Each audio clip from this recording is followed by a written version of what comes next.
I'm Frank Marcher. I'm advising the Danish Energy Agency, and I'm also co-pack on PA Energy.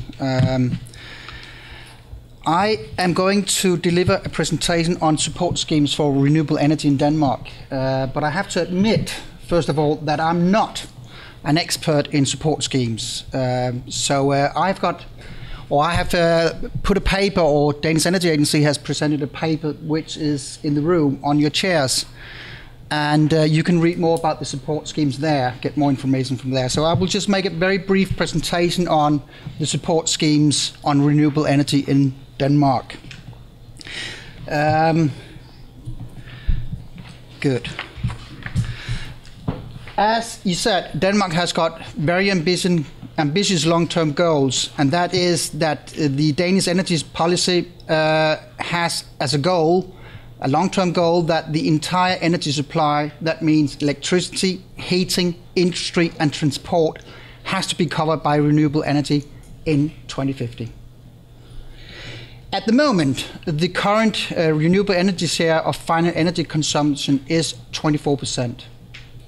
And the current renewable energy share of total electricity consumption is approximately 41%.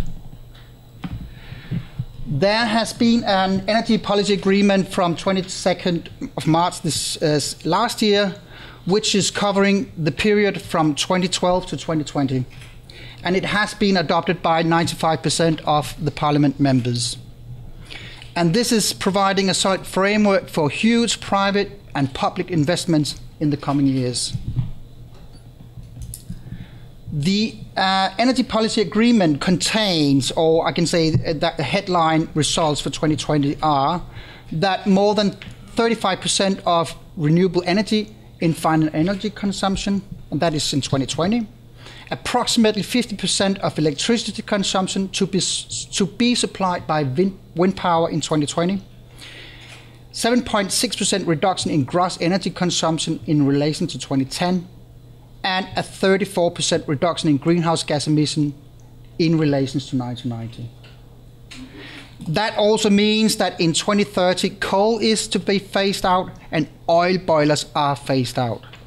And in 2035, meaning that 100% renewable coverage of the electricity and heat sectors. That is what? That is not very far away from here. There has also in the agreement, there are some financing agreements initiatives, and that is that energy saving initiatives by energy companies will be financed via the company's tariffs and therefore through consumers' energy bills.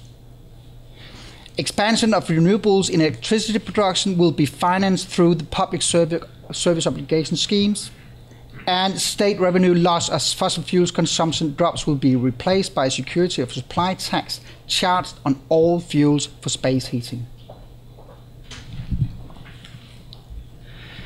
The support mechanism for renewable electricity are that the main renewable technologies that are currently supported are onshore, nearshore and offshore wind power, biomass and biogas, and solar power.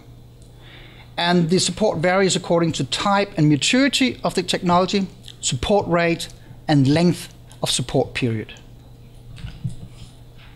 And lastly, we have feed-in tariffs which are variable, and they fluctuate according to the market price of electricity. And when prices are low, the tariff is high, and vice versa. We have got price premiums, which is a fixed amount given on top of the market price, and they can be given with or without a cap. And then we have indirect support, which are PSO savings and Levi savings. As I introduced my presentation with, I am not an expert in this, but my colleague Michelle Pellet in the Danish Energy Agency will be more than helpful if you have got further questions, and she will be able to answer you.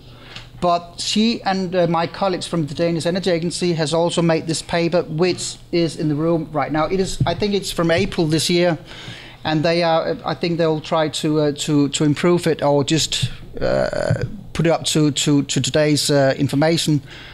But if you need further information, just feel free to contact us. And I think that's that. Thank you.